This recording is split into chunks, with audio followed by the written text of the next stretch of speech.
All right, we're going to move through these. Yeah, you've seen several of them before. All right, first bill is 1539. Right. This is a bill that we did hear last year. It reported on an 11-4 vote dealing with... No, not 1539.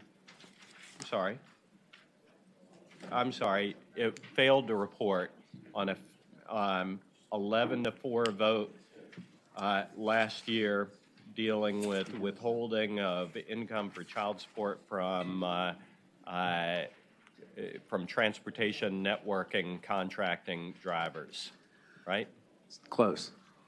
It's a bill that would allow DCSC to withhold child support from independent contractors who where people earn more than $600 per year from that contractor.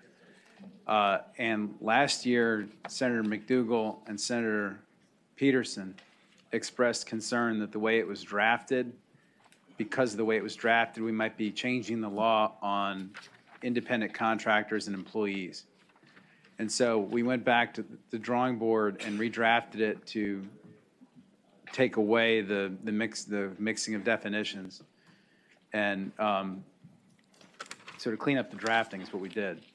Just for some really quick background, more and more people are moving to this gig economy, and Uber, Lyft, Airbnb, 1099 employment. And I just handed you an article about a study that was done by the Pew Charitable Trusts, which talks about how the current gig economy is giving child support deadbeats a place to hide, and so their income doesn't get withheld. Uncollected child support in Virginia is now $2.5 billion.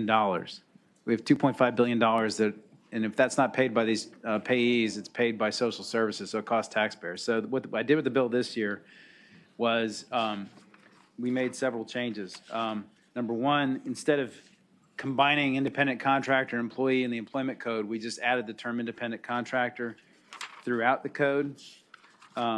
We did that. We added some enactment clauses at the ends of it to make it clear that we're not changing the law on what an employee and what an independent contractor is, because that, again, was a concern that was raised by everybody. And I think there was one other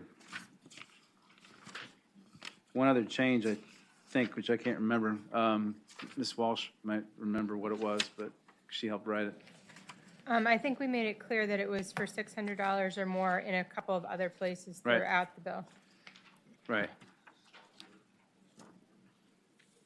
So, we tried to address the committee's concerns. All right, do you have anybody who wishes to speak in favor of the bill? No, last year, DCSC was in support of the bill.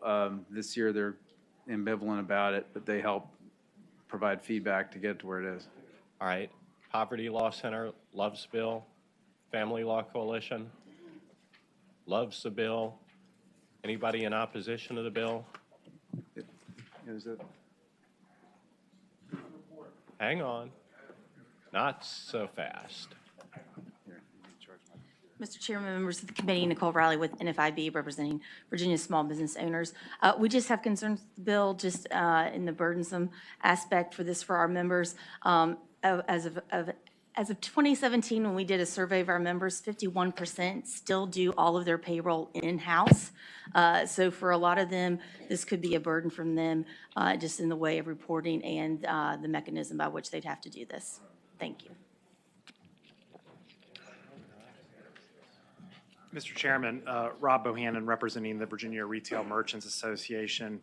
And one of the concerns we have is with independent contractors. Some of our folks, like an Amway or a Mary Kay, they're considered independent contractors. And a lot of those folks don't sell a lot.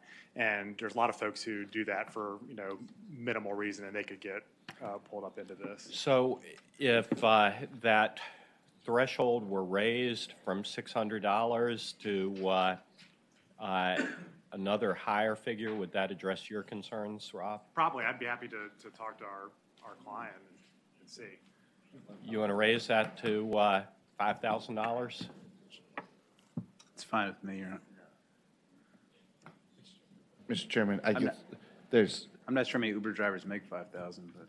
But my question, if we went through this lengthy discussion about the TNCs and whether they're employed by Uber, Lyft, or whatever company, or they're independent contractor. If you're an independent contractor, you get you're the employer 1099s them, and they don't go through any determination about anything at all. If you're an employee, anything over $600, you have to provide a W-9.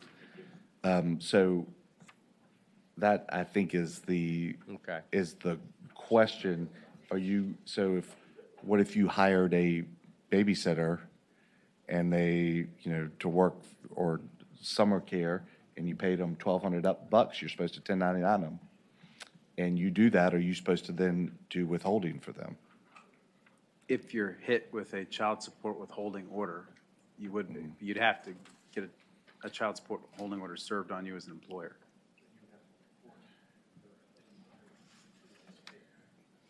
So unless it's served on you as an employer, you've got no obligation.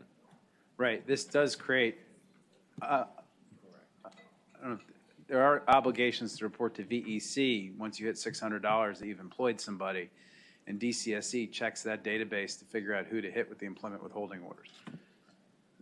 Okay. I think that's right. Yeah. All right. Mr. Bersham's nodding his head. Okay, the bill is before us. So motion to report, properly seconded.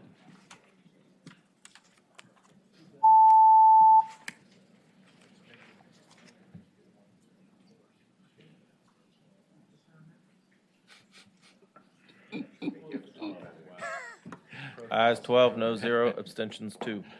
All right, that bill reports 12 Thank to you. 2. Congratulations.